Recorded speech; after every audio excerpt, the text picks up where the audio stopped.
tudo por lógicas mundanas. Mas o movimento ecumênico para o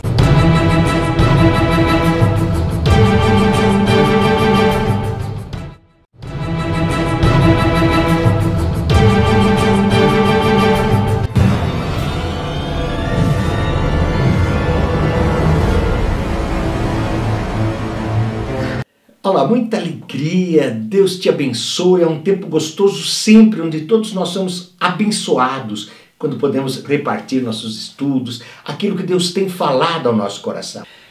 Mas hoje eu estou um pouquinho chateado, um pouquinho triste por aquilo que eu vou comentar. Olhe bem, uma reportagem no site da UOL, e o título é: na Europa, grupo de igrejas aponta a onda de radicalismo cristão no Brasil. Radicalismo cristão no Brasil? Estão levando lá fora essa imagem da igreja do Brasil, né? Vamos pensar, vamos analisar algumas coisas que são ditas aqui. Mas antes, você que é inscrito, que bom, glória a Deus, vamos andar juntos, dê o like lá, compartilhe se possível. Se você não está recebendo as notificações, cheque. Mudaram alguns critérios do YouTube. Você cheque se o sininho está acionado, ok? Desligue, ligue ele de novo, você vai ver aparecer 3 alternativas para você. Então, vamos adiante. Sabe, gente, é triste ver a igreja brasileira buscando, querendo e começando um avivamento. A igreja brasileira está com sede. Sim, uma parte está assustada porque ainda não conseguiu entender o que está acontecendo e não conseguiu perceber que tudo isso está dentro das Escrituras. O Senhor disse que nada faria, Amós 3,7, sem revelar aos seus servos, os profetas, e é assim, tudo está descrito. Inclusive, em alguns profetas está descrito: guarde isso, cele, ou então não se preocupe, isso não é para agora, é para o tempo do fim.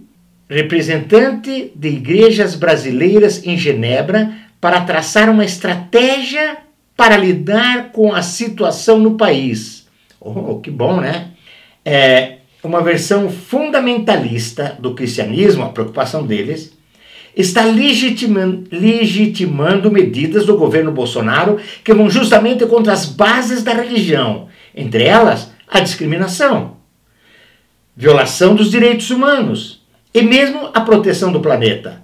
O alerta está sendo feito por parte das igrejas nacionais que, alarmadas com a situação no país, se reuniram na Suíça para debater o cenário religioso do Brasil e pedir ajuda do Conselho Mundial de Igrejas para que uma estratégia seja estabelecida. Eles se dizem que é a igreja cristã pedindo socorro. Para quem? Ajuda do Conselho Mundial de Igrejas. Lembra, começo do ano passado, quando o Papa foi pregar e abençoar o Conselho Mundial das Igrejas, que estavam quase todas as denominações do Brasil representadas? É esse conselho ao qual eles estão pedindo ajuda. Ao completar 70 anos do Conselho Mundial de Igrejas, o Papa Francisco, no dia 21 de junho de 2018, se dirigiu ao Conselho Mundial de Igrejas para discursar.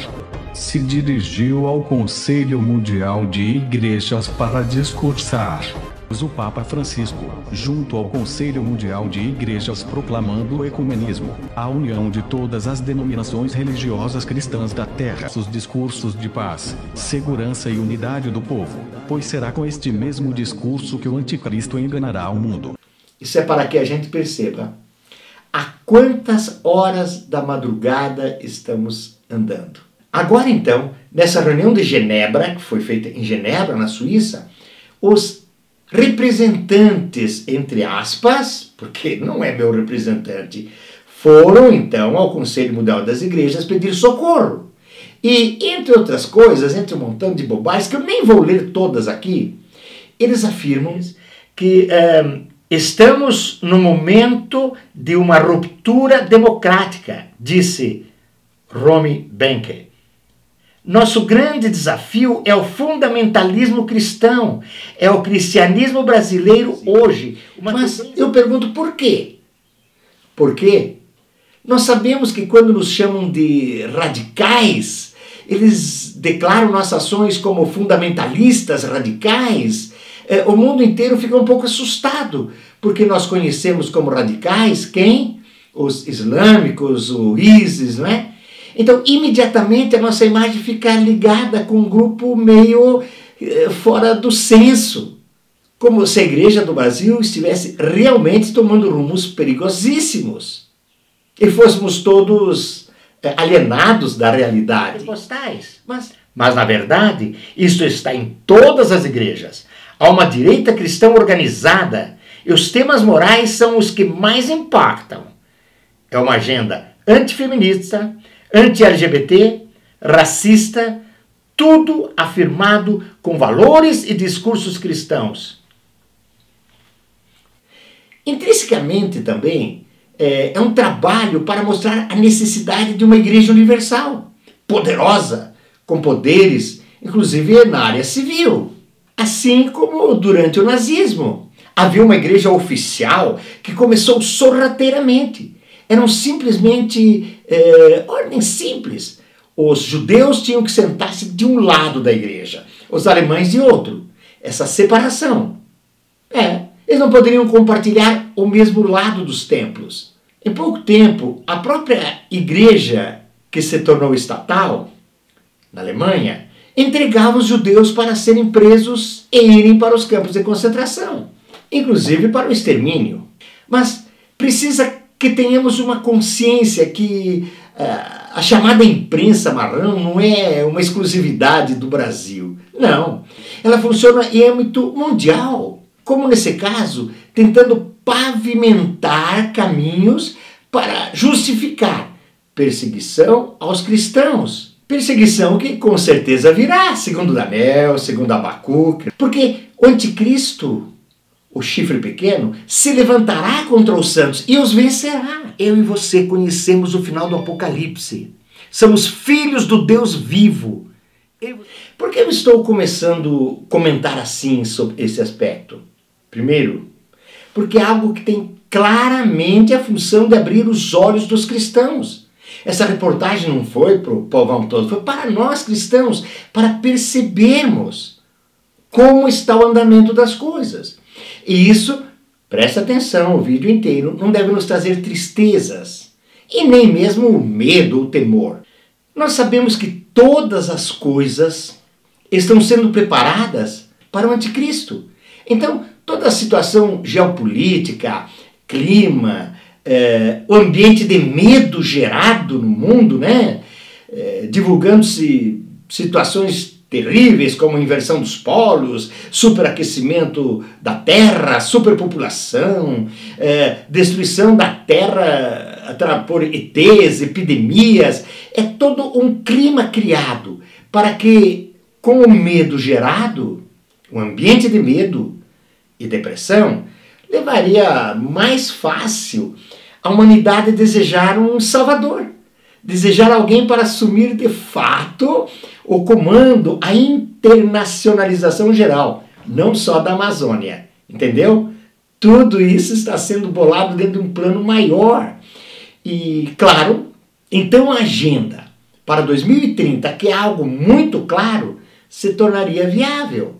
Não te assuste, meu irmão, se alegre, tudo está descrito na palavra de Deus. E olha, se você tem algum temor, leia Isaías 41, 42, 43, 44, até 45. Leia esses versículos. Sublinhe quantas vezes Deus diz: eu sou o Senhor e não há outro Deus além de mim. Quantas vezes o Senhor diz: eu sou o teu Deus, o teu Salvador. Quantas vezes o Senhor diz: eu te guardo, Jacó, eu te tomo no colo, Israel. Eu sou o teu Deus, teu Pai, teu Senhor, teu Criador, teu Salvador, teu Redentor. Veja, e confie na palavra de Deus. Assim como Deus nos avisa o que está acontecendo, Ele nos avisa: eu estou com você nos meus braços. Por favor, vamos crer nisso.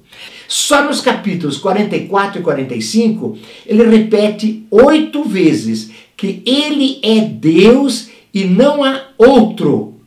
além de mim, diz o Senhor. Entre os capítulos 43 e 45, ele repete várias vezes que ele é o Criador.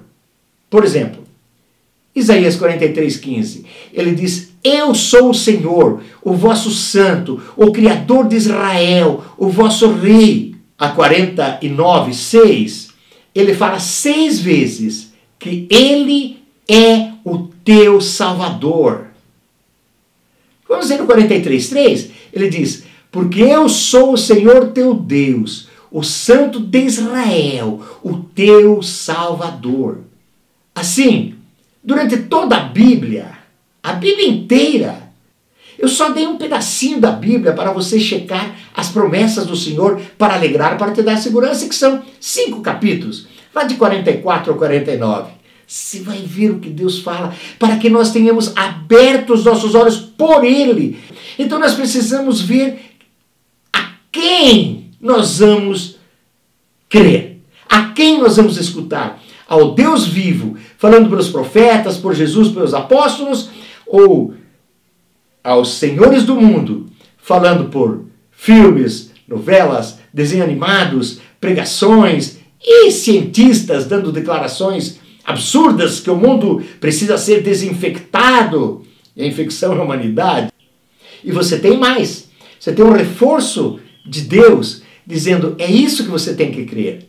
Por exemplo, várias passagens, mas em Provérbios 3:5 ele diz: não te estribes no teu próprio entendimento, saiba que eu sou Deus. Em Salmos 46, 10 e 11, ele diz: aquietai-vos e sabei que eu sou Deus.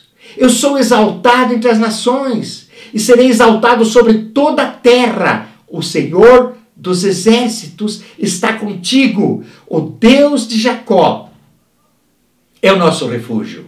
Então, irmãos, é muita responsabilidade. Eu sinto essa responsabilidade e tenho temor. Ore por mim. Ore por mim. E mais, queridos, lembre-se, se você não está inscrito, amado, inscreva-se, vamos lá, vamos nos unir juntos nessa missão. Dá o like, importantíssimo número de likes. Acione o sininho, essa é a chave. Verifique se ele está acionado ou não. Às vezes precisa desligar o sininho e acioná-lo novamente. Então Deus te abençoe e te firme na palavra e na comunhão com o Espírito Santo. Até a próxima.